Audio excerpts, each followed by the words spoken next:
Hey y'all, today I'll be showing you how to achieve this natural hairline, how to pluck your hair to look as natural as possible as this one.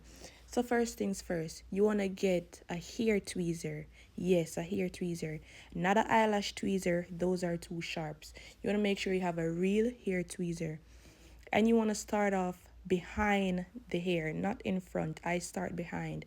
So I go a section behind, I section that out, and then I go in with my hot comb to make sure it's all flat.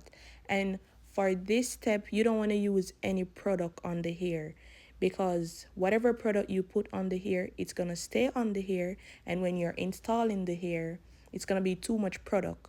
So for this step, you just need a hot comb, your tweezer, and a tail comb. You don't need any product, guys.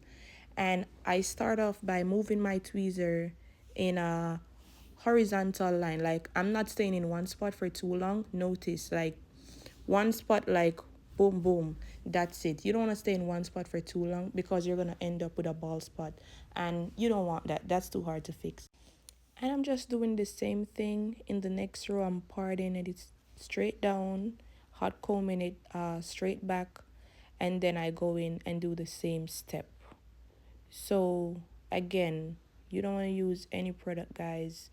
You just need your hot comb, a tail comb, and I'm using Tweezerman tweezer from Amazon. It's really sharp. It's a really good tweezer. Plucking is not that hard, guys. You just need to practice.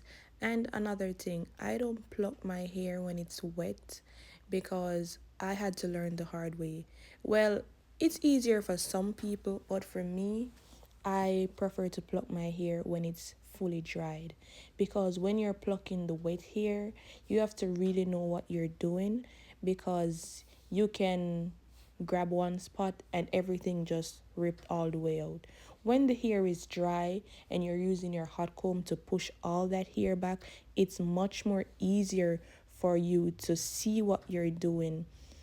And this is very beginner friendly, guys. Like, it's not that hard.